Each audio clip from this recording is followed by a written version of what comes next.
Hola, buen día chicos. Iniciamos con el bloque 4. Iniciamos con esta imagen que es del señor Vicente Van Gogh, titulada El Puente de Arles. Para mí es una obra hermosa. Espero que les guste.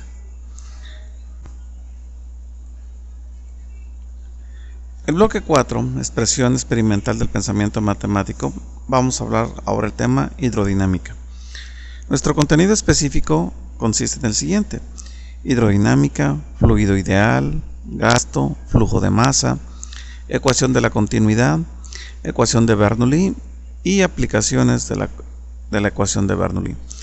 Son los temas que vamos a desarrollar en este bloque 4. Bueno, sin más, seguimos.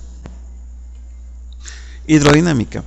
La hidrodinámica es la ciencia que se encarga de estudiar la dinámica de los fluidos. La dinámica de fluidos o hidrodinámica, esta rama de la mecánica de fluidos se ocupa de las leyes de los fluidos en movimiento. Estas leyes son enormemente complejas y aunque la hidrodinámica tiene una importancia práctica mayor que la hidrostática, solo podemos tratar aquí algunos conceptos básicos. La hidrodinámica tiene numerosas aplicaciones industriales, como diseño de canales, construcción de puertos y presas, fabricación de barcos, turbinas, etc. Vamos a hablar también edificios, puentes, ¿sí?, aviones, etc. La hidrodinámica, como podemos ver, tiene bastantes aplicaciones en nuestro entorno. Incluso la podemos aplicar a los deportes, como podemos ver que en los deportes pues suceden algunas características que más adelante te voy a explicar. Bueno, es muy importante que cuando nosotros empecemos a estudiar la hidrodinámica, pues es importante que aquí vamos a hablar de un flujo, y los flujos los vamos a representar mediante líneas, y estas líneas pues pareciera que tienen unas flechas, y efectivamente es para decir que estas líneas se comportan como si fueran vectores, ¿sí? Bueno, los fluidos, estos fluidos, como te darás cuenta, podemos encontrar que vamos a hablar que cuando hay un fluido y estas líneas se le llama fluido laminar, como lo estamos viendo acá en esta imagen. Un fluido laminar que en un humo o en una sustancia que está produciendo humo, pues mientras esté caliente se va a producir un flujo laminar. Una vez que el calor se termina o se disipa, pues encontraremos de que se va a crear un flujo turbulento, y ese flujo turbulento, pues ahí podemos decir que tendremos una gran cantidad de corrientes, ¿sí? Bueno, un fluido ideal, podemos decir que el movimiento de un fluido real es muy complejo. Para simplificar su descripción, consideramos el comportamiento de un fluido ideal, cuyas características son las siguientes: de un régimen estable y rotacional, incomprensible y no viscoso. Un fluido ideal podríamos decir que es como nosotros esperamos, o los científicos como esperan que sea el comportamiento, y así debería ser el comportamiento de todos los fluidos. Esto mismo también sucede con los gases. Los científicos establecen cómo sería un gas ideal, cuál sería el comportamiento que tendría, ¿sí? Pero en nuestro entorno las cosas no son así. Sabemos que no todos los gases actúan de la misma forma. Lo mismo, los fluidos, como podemos ver en estas imágenes, pues no son, podemos decir, ideales. Tenemos aquí una ola, cómo se crea una ola, ¿sí? Tenemos acá cómo sale el agua de una llave, y esto va a depender también de la presión que tenga, ¿sí?, y de la cantidad de agua que estamos abriendo. Y en la imagen de arriba observamos cómo al quemar una hoja de papel, ¿sí?, el humo al ser pesado, pues empieza a desplazarse hacia abajo, creando lo que nosotros llamamos un flujo laminar. Y este flujo laminar, pues pareciera que el humo está en un estado líquido, pero no, simplemente es un fluido laminar de un estado gaseoso. Pero bueno, vamos a explicar en qué consiste un fluido ideal. Vamos a hablar de él. Algunas características generales de un fluido ideal son las siguientes, ¿sí? Primero, flujo laminar o estacionario. las variables de presión, la densidad y la velocidad son constantes. ¿Qué quiere decir? Quiere decir que si estamos viendo que un fluido avanza por una tubería, pues quiere decir que la variable de densidad, presión, ¿sí?, y la velocidad será constante. Quiere decir que este fluido va a viajar a una misma velocidad, ¿sí? La densidad no va a cambiar, tiene que ser la misma, y la presión que tendrá que ser la misma, ¿sí? Entonces, así esperamos cuando nosotros tenemos un fluido, en este caso una tubería de agua, pues pareciera que se cumpliría, pero no. Si en nuestra casa vemos, no todas las tuberías son del mismo grosor, y al no tener el mismo grosor o el mismo diámetro, pues ahí nuestro flujo de nuestra tubería, pues ya no es el mismo, ya no está cumpliendo con un fluido ideal, ¿sí? Entonces, esta es la primera característica que debe tener un fluido ideal, que es un flujo laminar o estacionario. Número 2, flujo incomprensible. Quiere decir que no se comprime y que es constante. Un fluido incomprensible significa que no se debe de comprimir. Y aquí vemos en el caso de una tubería, ¿sí?, cuando nosotros reducimos el diámetro o cuando le colocamos en una manguera, le ponemos el dedo, pues lo que estamos haciendo es que el flujo lo reducimos. En pocas palabras, no estamos reduciendo el flujo, estamos comprimiendo este flujo, ¿sí? Al estarlo comprimiendo, quiere decir que avanza más rápido, se incrementa la velocidad, ¿sí? Y por ende significa que nuestro fluido se está comprimiendo. Aquí vemos en el caso de una ala de un avión, por abajo el fluido está avanzando de manera normal, podemos decir que laminar, pero hacia arriba la ala lo está comprimiendo.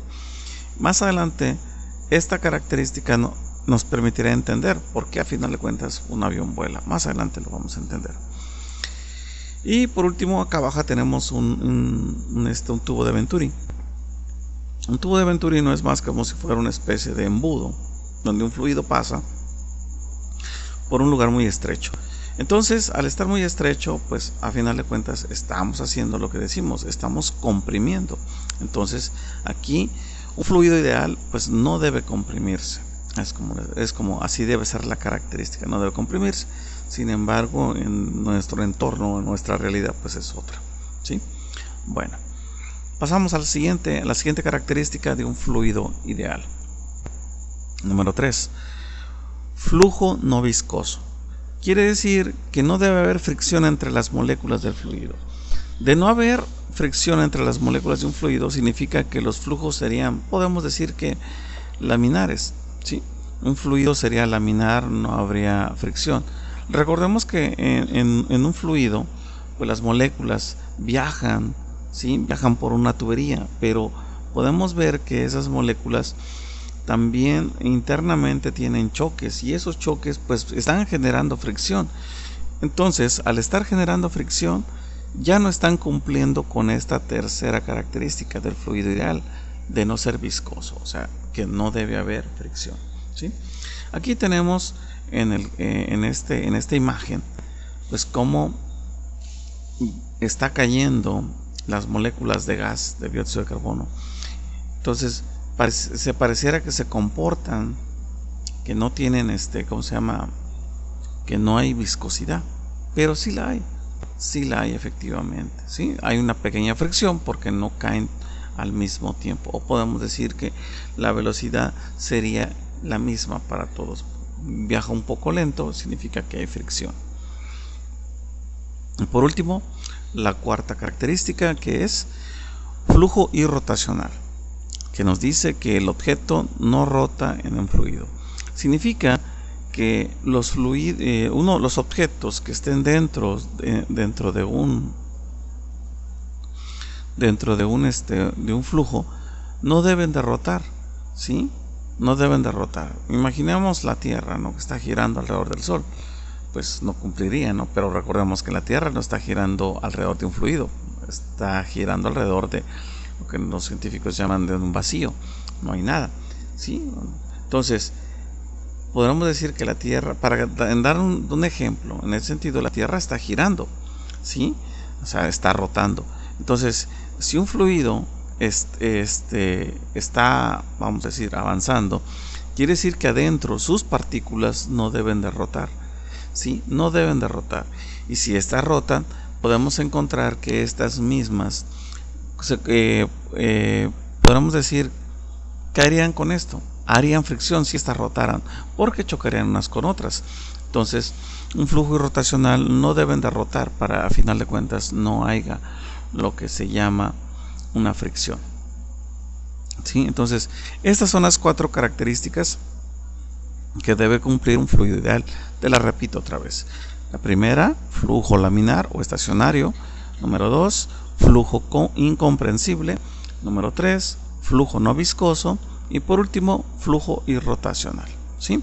Bueno, esperemos que hasta aquí vayas entendiendo. Seguimos con nuestro tema. Entonces, un fluido ideal, como podemos darnos cuenta, solamente existe, podemos decir, que en nuestra imaginación, podemos decir en nuestra imaginación, porque sabemos que en nuestro entorno las cosas no son así. Si vemos las olas podemos decir que no son fluidos ideales. Cuando un huracán avanza, que es un sistema gaseoso, tampoco vemos que sea un fluido ideal. El aire que tenemos, el agua de nuestras tuberías, pues no todo es ideal, simplemente no se acercan a lo que nosotros llamamos los fluidos ideales. En esta imagen tenemos como la aerodinámica, cómo hacer coches que sean aerodinámicos, y es pues estar en contra de lo ideal, porque a final de cuentas estamos contradiciendo las características que debe tener un fluido ideal, ya que un coche, al ser aerodinámico, pues comprime el fluido por donde está avanzando. Bueno, seguimos. Vamos a hablar de este tema para poder ir entendiendo qué es el gasto, ¿sí? Y vamos a definir el gasto como la cantidad o volumen de fluido que pasa a través de un conducto y el tiempo en que tarda en fluir, o también se considera la velocidad que lleva el líquido, y se conoce el área de la sección transversal de la tubería. Las unidades del gasto son metros cúbicos sobre segundo. De tal manera que yo tengo dos fórmulas, o hay dos fórmulas para calcular el gasto. La primera, que dice gasto es igual a volumen dividido entre el tiempo, y es aquí donde decimos que gasto es el volumen de un fluido que pasa en un determinado tiempo, podemos decirlo así. Y acá tenemos otra fórmula que dice gasto es igual a área por la velocidad. A final de cuentas las unidades son las mismas, o sea, metros cúbicos sobre segundo. De tal manera que tengo yo dos fórmulas para calcular el gasto, ¿sí? ¿Cómo es posible de que esta fórmula se deriva en esta? Vamos a explicarlo. Te decía que gasto es igual al volumen entre el tiempo. Si el volumen lo fraccionamos o lo derivamos, podríamos decir que el volumen se compone de un área, ¿sí?, y una distancia. A final de cuentas estoy dejando fuera un eje, ¿sí?, que es la distancia. El área pues son dos ejes, entonces podemos decir, dos unidades, estoy un poco distraído. Entonces, área por distancia es igual a volumen, ¿sí? ¿Por qué área y distancia es lo mismo? Porque recuerden que las unidades que yo multiplico, en área tengo metros cuadrados, distancia son metros, entonces metros cuadrados por metros pues me da metros cúbicos. Por eso digo que al derivar o fraccionar, al descomponer el volumen, pues tengo esta fórmula. Tiempo sigue lo mismo. Esta distancia, ¿sí?, yo la puedo, calcular. Recordamos que la velocidad, ¿sí?, es igual a la distancia sobre el tiempo, ¿sí? Sabemos que la velocidad es igual a la distancia sobre el tiempo, como lo vemos aquí. Entonces, la distancia sería igual a la velocidad por el tiempo, ¿sí?, a la velocidad por el tiempo. Entonces, aquí sustituyo la distancia por velocidad por tiempo, y resulta que tiempo con tiempo se eliminan, quedándome solamente área y velocidad. Por esa razón decimos que el gasto también es igual al área por la velocidad, y es así como queda mi fórmula. ¿Sí? Bueno, espero que te haya quedado un poco claro.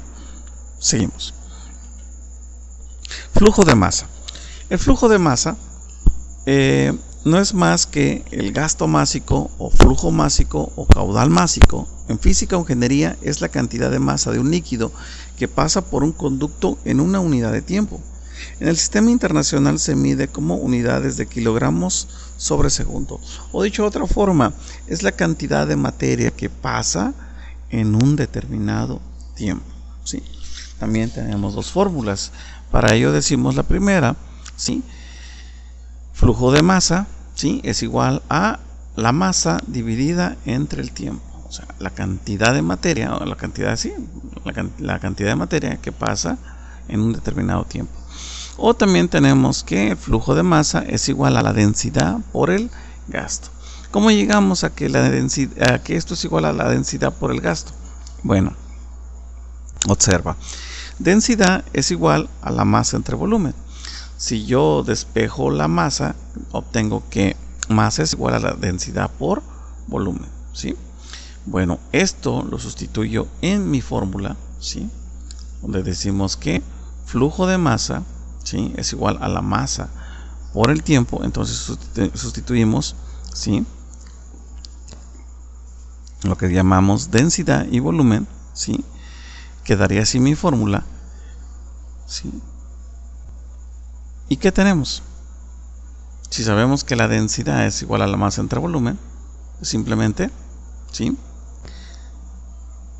El tiempo se elimina y me queda densidad por gasto. Así de sencillo. Así de sencillo me queda, ¿sí? Entonces, por esa razón podemos decir que el flujo de masa, ¿sí? Es igual a la densidad por el gasto, ¿sí? Bueno, seguimos. Vamos a hacer unos ejercicios matemáticos de esto para aplicar más estas dos fórmulas, ¿sí? Y estos son los ejercicios que haremos. Por lo pronto, hasta aquí terminamos. Si tuvieras alguna duda, pues te invito a que la escribas en la publicación.